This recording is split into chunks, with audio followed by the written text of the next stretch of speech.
지난 2020년 1월 20일에 국내에서 처음으로 코로나19 확진자가 또 확진되었습니다. 그 이후 질병이 빠르게 확산되어서 국내외에서 수많은 분들이 코로나19 때문에 고통을 겪었습니다. 갑작스럽게 사랑하는 가족을 잃고 또 깊은 슬픔에 빠진 분들도 생겨났습니다. 그러면서 교회도 더불어 힘든 시기를 보냈습니다. 사상 처음으로 한국 교회는 현장 예배가 아닌 온라인 예배만을 드리는 시기가 있었습니다.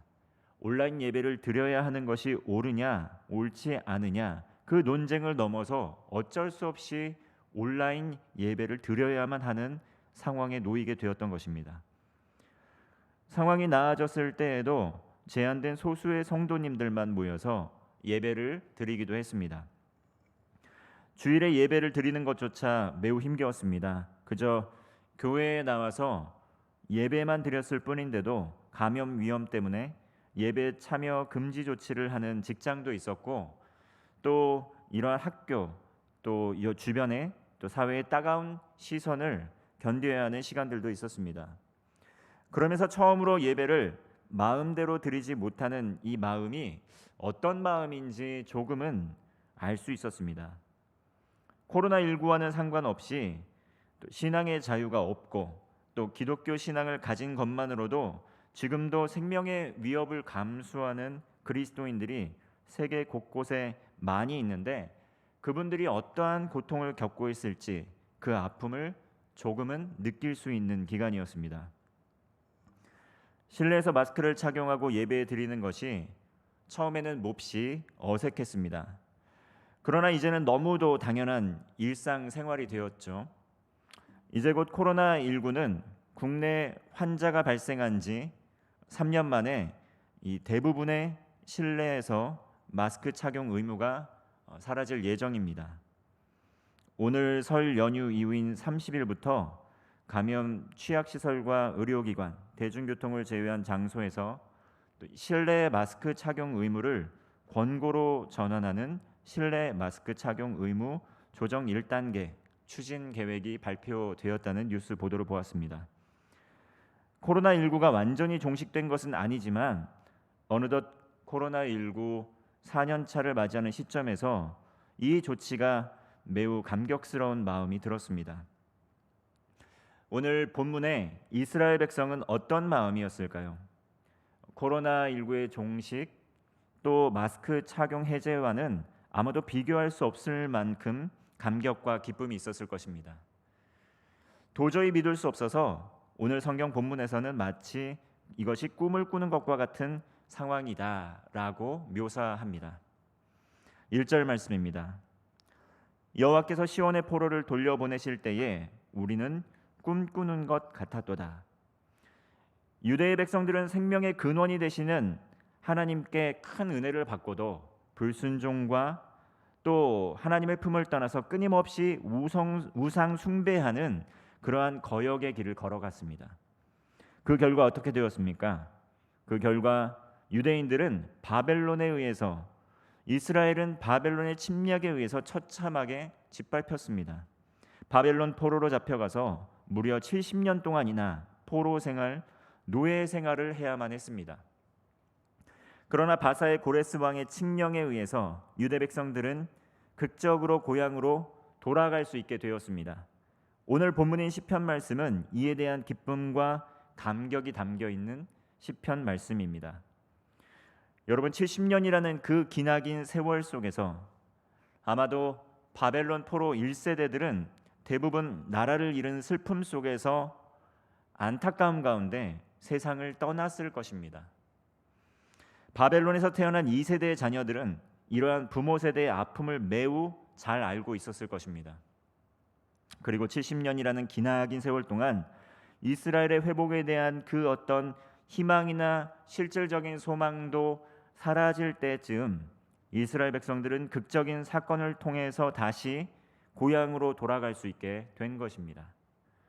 그렇기 때문에 도저히 믿겨지지 않는 이 상황 속에서 바벨론 포로에서 귀향하는 이들은 마치 꿈을 꾸는 것과 같이 느꼈다라고 이렇게 성경은 말씀합니다.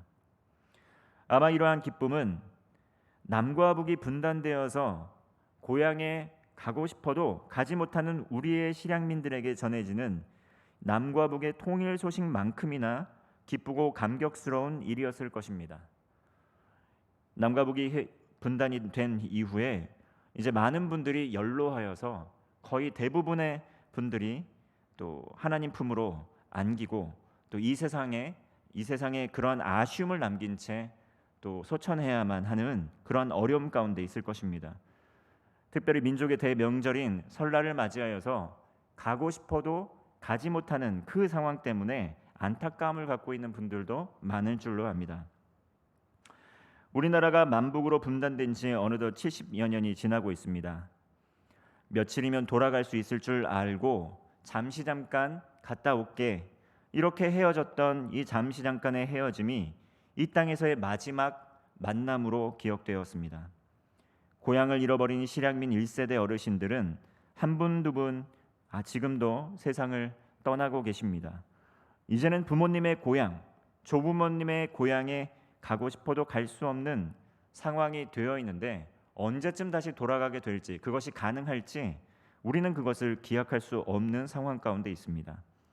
이토록 기나긴 세월, 이방의 포로로, 노예로, 고난의 끝에 바벨론의 포로에서 돌아오는 이스라엘 백성들은 기쁨으로 입에는 웃음이 가득했습니다.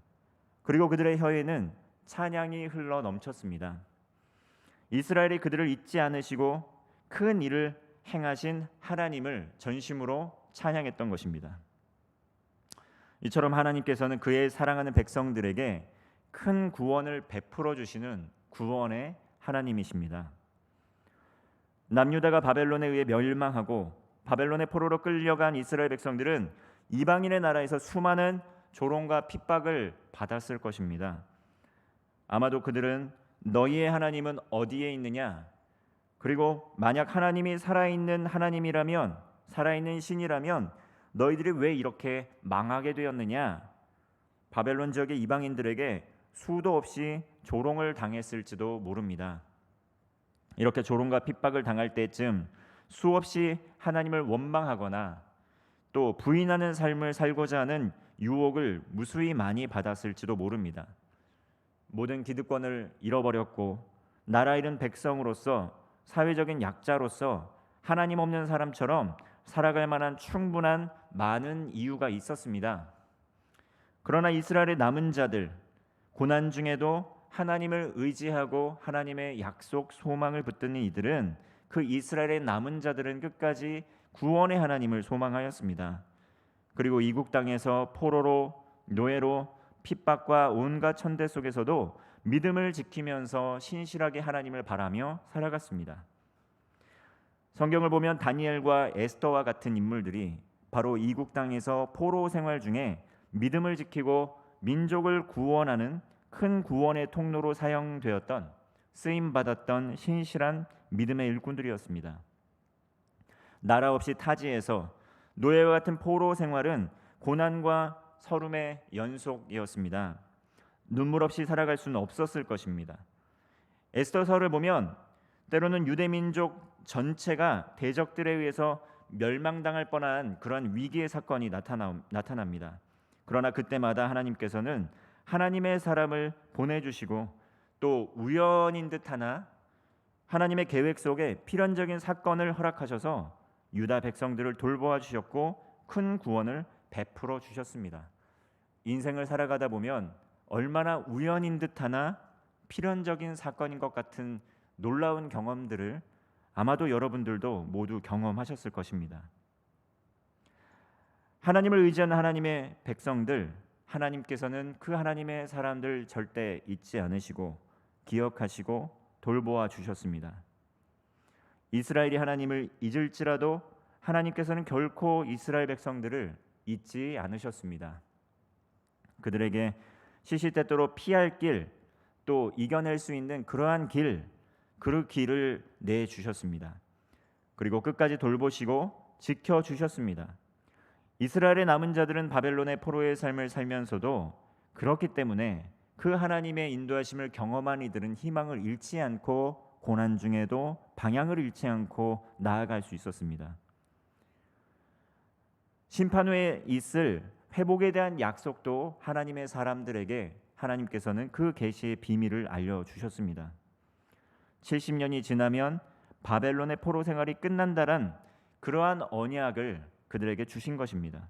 그리고 그들은 70년이 지나면 다시 고향으로 돌아갈 수 있다는 약속의 말씀을 믿고 나아갈 것인지, 아니면 이 선지자들 하나님의 사람의 말씀을 믿지 않고 현실에 안주할 것인지 선택해야만 했습니다.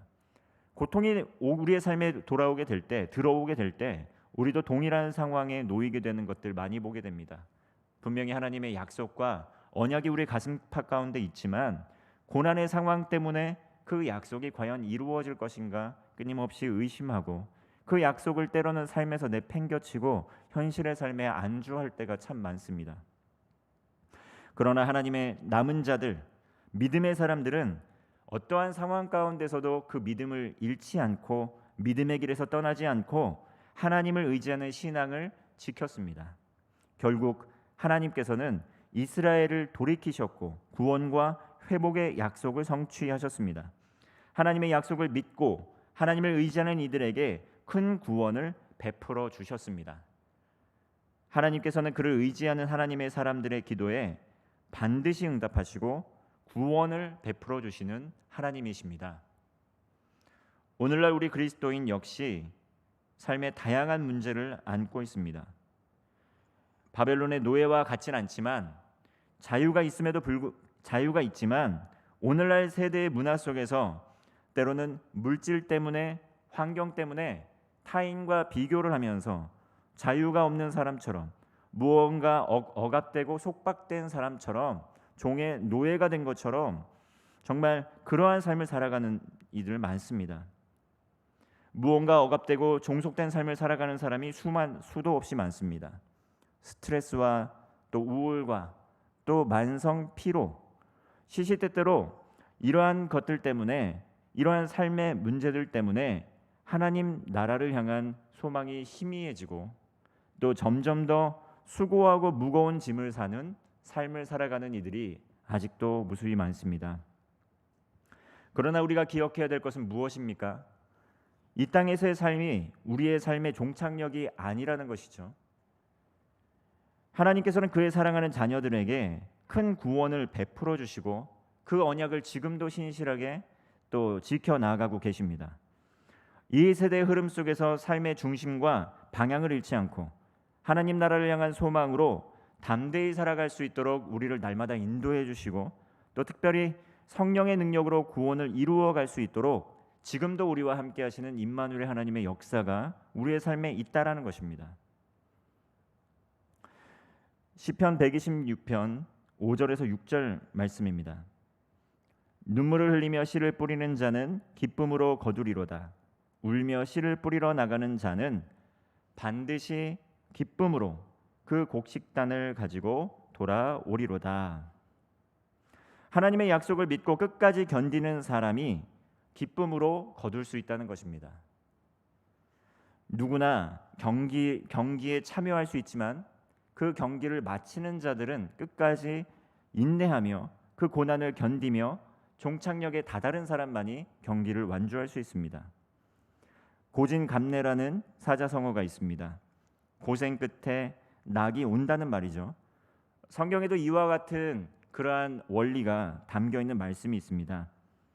마태복음 10장 22절을 보면 또 너희가 내 이름으로 말미암아 모든 사람에게 미움을 받을 것이나 끝까지 견디는 자는 구원을 얻으리라. 오랜 시간 많은 눈물을 흘리는 사람일수록 고생 끝에 누리는 기쁨은 더욱 큽니다. 고난이 큰 사람일수록 큰 기쁨을 느낄 수 있습니다. 유대의 민족이 그러했습니다. 그동안 이국 땅에서 그들의 고통이 컸기 때문에 고향으로 돌아갈 때 그들의 감격은 정말 어떤 것과 비교할 수 없을 만큼 컸을 것입니다. 그래서 그들은 진리의 그 교훈을 깨달았습니다. 하나님의 약속을 믿고 눈물로 씨를 뿌리면 반드시 기쁨으로 그 단을 거두게 된다는 교훈을 얻게 된 것입니다. 하나님께서 반드시 언약을 지키시는 신실한 분이시라는 것을 이스라엘 백성들은 수많은 사건을 통해서 이미 경험을 하였습니다. 고난의 시간, 시련을 겪은 이들일수록 구원의 기쁨의 크기는 배가 된다는 것이죠. 또 다른 고난과 고통이 삶에 찾아올 때 소망을 가질 수 있기에 그 소망 때문에 고난과 고통의 시기도 이겨낼 수 있다는 것입니다. 눈물의 씨 뿌림 없이 구원의 기쁨은 결코 있을 수 없습니다. 그러나 이러한 원리를 모른 채 눈물로 씨를 뿌리는 일을 가급적 피하고 쉽게 열매만 취하려는 분들이 있습니다. 눈물로 씨를 뿌리는 일을 피하고 그것보다 더 많은 대가를 얻으려 하거나 요행을 바라려는 사람들도 있습니다. 세상에도 많고 교회에도 많이 있습니다. 그러나 믿음의 시련 없는 구원의 기쁨은 없습니다. 신앙생활을 위한 희생, 그리고 섬김, 헌신, 포기 없이 하나님께서 주시는 진정한 구원의 기쁨을 알 수 없다는 것입니다. 영혼 구원에 대한 관심 없이 자신의 안위에 더 큰 관심을 갖는 사람은 아무리 설명을 하고 아무리 성경을 읽어도 구원의 기쁨이 무엇인지 알지 못한다는 것입니다. 예수님을 믿고 그 죄를 회개하고 하나님의 자녀로 새 출발하게 되면 그로 인한 믿음의 시련이 있습니다. 고난이 있다라는 것이죠. 신앙생활은 새로운 피조물이 되어서 하나님의 자녀로서 세상과 구별되어 거룩하고 또 하나님의 뜻을 따라 순종하면서 자신의 모든 것을 하나님께 헌신하는 삶을 살아가는 것입니다. 그러므로 거듭난 그리스도인 또 믿음을 가지고 살아가는 그리스도인들에게 거룩과 순종, 헌신은 그 신앙생활에 있어서 매우 중요한 요소입니다. 그러나 거룩과 순종과 헌신의 삶을 살기 위해서 반드시 고난이 뒤따른다는 것도 기억해야 됩니다. 거룩하게 사는 삶, 성화의 삶 쉽지 않습니다. 고난이 뒤따릅니다. 눈물이 필요합니다. 옛 습관과 옛 자아를 벗어버리는 것은 결코 쉬운 일이 아니라는 것이죠. 하나님의 뜻에 순종하는 것 저절로 이루어지는 일이 아닙니다. 아마도 바벨론의 포로로 잡혀갔던 이스라엘 민족들, 그 백성들이 하나님을 완전히 잊어버리고 살았다라고 한다면 고향으로 돌아가라는 그 명령은 기쁨의 간증의 시간이 아니고 오히려 더 힘들고 더 힘겨운 곳으로 돌아가는 것 같은 고난과 고통의 길이라고 여겼을지도 모릅니다. 그러나 하나님의 약속과 언약을 붙들고 있었던 사람은 하나님께서 지금 큰 일을 행하고 계시는구나, 언약이 성취되었구나, 이렇게 하나님 나라의 역사를 알 수 있었던 사람은 그것이 매우 기쁜 일이라는 것, 그렇기 때문에 하나님 살아계신 하나님을 경험하고 찬송하고 눈물을 흘릴 수 있었다라는 것이죠. 눈물이 없이는 자기를 부인하고 자신의 십자가를 지고 예수 그리스도를 따르는 것이 불가능합니다. 더불어 눈물을 흘리며 자기를 부인하고 자신의 십자가를 지고 가는 사람은 예수 그리스도께서 주시는 구원의 기쁨의 크기를, 그 기쁨을 느낄 수가 있습니다. 헌신의 삶은 자기 부인이 필요합니다. 그러므로 신앙생활은 쉽지 않은 여정입니다. 바벨론 포로 생활을 하는 이들이 신앙생활을 지키기 위해서, 신앙을 지키기 위해서 얼마나 많은 수고와 애씀과 눈물을 흘렸겠습니까? 이방 땅에서 그들이 환영하지 않는 신을 섬기는 가운데 정말 그 신을 섬기면서도, 하나님을 섬기면서도 정말 지극히 낮고 천한 자의 삶으로 살아가는 그들에게 있어서 하나님은 과연 어떠한 의미로 다가왔겠습니까? 코로나19를 지나왔던 우리의 삶도 그렇습니다. 하나님을 믿는 것이 우리의 삶에 어떠한 유익을 가져다 주는가? 하나님을 따르는 삶이 우리에게 과연 어떠한 소망을 가져다 주는가? 코로나19 때문에, 신앙 때문에, 믿음 때문에 오히려 해를 입거나 오히려 핍박을 받거나 고난을 당한 그리스도인들이 많이 발생했습니다. 몇몇의 사람들은 이 때문에 교회를 떠나가기도 했고, 몇몇의 사람들은 이 때문에 교회를 원망하기도 했습니다. 그러나 하나님의 신실한 믿음의 백성들, 소망을 붙들고 하나님의 그 언약을 붙들고 살아갔던 믿음의 성도들은 이 어려움의 시기, 고난의 시기에 더욱더 하나님 앞에 겸손하게 무릎을 꿇고 예배의 자리, 기도의 자리로 나아갔습니다. 그리고 애통해하면서 눈물을 흘렸다라는 것이죠. 자기를 부인하면서 헌신과 섬김의 자리로 나아갔다라는 것이죠. 우리의 일상에서 지금도 우리와 함께 하시는 그 임마누엘의 하나님과 진실한 교제, 신실한 교제, 구원의 기쁨을 누릴 수 있는 삶에서 고난을 통해서 하나님을 직접 인격적으로 만날 수 있는 계기로 삼았다라는 것이죠. 예부터 지금까지 교회는 고난을 통해서 더욱더 믿음이 견고해졌습니다. 예부터 지금까지 교회는 고난을 통해서 예수 그리스도를 더욱더 온전히 바라보는 회개와 부흥의 기회로 삼았습니다. 그러므로 오늘 하나님께서 우리에게 말씀하시는 것입니다. 눈물을 흘리며 씨를 뿌리는 자는 기쁨으로 그 단을 거둘 것이다. 울며 씨를 뿌리러 나가는 자는 정녕 기쁨으로 그 단을 가지고 돌아올 것이다. 이것이 오늘날 우리의 삶에 시선이 흩어질 때쯤 하나님께서 주시는 말씀인 것입니다. 모든 일에는 끝이 있습니다. 고난도 영원한 고난은 이 세상에 없습니다. 모든 경기에는 결승선이 있습니다. 코로나19는 어떻습니까? 코로나19도 끝나지 않을 것 같지만 코로나19도 영원하지 않습니다. 이 땅에서의 질병의 위협 영원할 것 같지만 영원하지 않습니다. 언젠가는 이 세상의 끝날이 반드시 있습니다. 그 끝날 어떠한 일이 우리에게 예정되어 있습니까? 예수님께서 이 땅에 다시 오시고 이 세상을 새 하늘과 새 땅으로 아름답게 변모시켜 주실 것입니다. 그때까지 성도들은 오늘도 매일의 삶에서 복음으로 수고하고 거룩과 순종과 헌신의 삶을 또 삶에서 벗어나지 않고 눈물의 씨를 뿌리며 나아가야 합니다.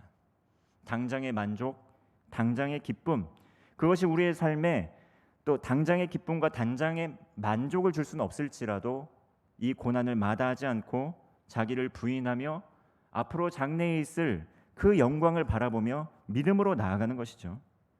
복음을 위하여 또 한 영혼을 위하여 믿음의 다음 세대를 위하여 고난을 참고 나아가야 된다는 것입니다. 70년 동안 고난을 당하다가 바벨론 포로 1세대들은 영광을 바라보지 못하고 영광을 경험하지 못하고 그대로 노예처럼 포로로서 생을 마감해야 했을 것입니다. 그러나 그들은 아마 잊지 않았을 것입니다. 하나님께서 살아계시고 하나님께서 너희들의 삶에 왕이 되어주시고 주인이 되어주시고 그리고 반드시 약속하신 그 언약을 이루어 주실 것이다. 그들의 상황과 형편에 따라 살아간 것이 아니라 하나님의 언약과 약속의 말씀을 믿고 믿음의 다음 세대들에게 아마 유언을 남기고 돌아가셨을 것입니다. 하나님의 말씀 잊지 말아라. 비록 나는 이 세상에 여러 가지 영광과 부귀를 누리고 가진 못하지만 하나님께서는 반드시 우리에게 구원의 큰 언약을 이루어 주실 것이다. 이렇게 믿음의 다음 세대들에게 믿음의 유산을 남기고 세상을 떠났을 것입니다. 그리고 그 믿음의 유산을 간직한 바벨론 포로 2세대들 후손들이 기쁨으로 눈물을 흘리며 씨를 뿌리다가 기쁨으로 단을 가지고 자신의 고향 땅으로 돌아가서 신실한 믿음의 여정을 계속 이어갔다는 것이죠. 오늘날 우리에게 맡겨진 이 사명을 위해서 눈물로 씨를 뿌릴 때 다음 세대들이 우리는 거둘 수 없을지 모르겠지만 그 다음 세대들이 기쁨으로 그 단을 가지고 하나님 나라에 들어갈 수 있을 것입니다. 현재 우리에게 맡겨주신 영혼들을 사랑으로 돌보고 봉사하고 섬기고 복음을 전수하게 될 때 믿음의 다음 세대들이 세워지고 정령 기쁨으로 다시 오실 그 예수 그리스도를 기쁨으로 맞이할 수 있게 될 것입니다. 복음을 위하여 하나님께 드리는 눈물의 기도를 주님께서 기억하십니다.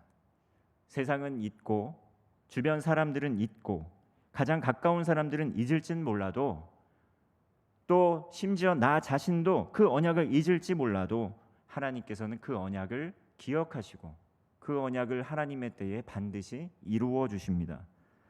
영혼을 향한 성도들의 눈물, 그 하나님 나라를 향한 수고와 헌신 주님께서 기쁘게 받으시리라 믿습니다.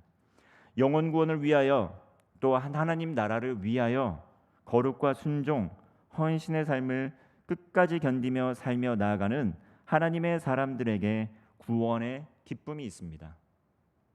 예수 그리스도를 다시 만나 뵙는 그날까지 풍성한 복음의 열매를 가지고 기쁨으로 하나님 나라를 위한 이 선교적 비전을 꿈꾸면서 교회를 위하여, 다음 세대를 위하여 거룩과 순종, 헌신의 삶을 사는 성도들이 되시기를 바랍니다. 기도하겠습니다.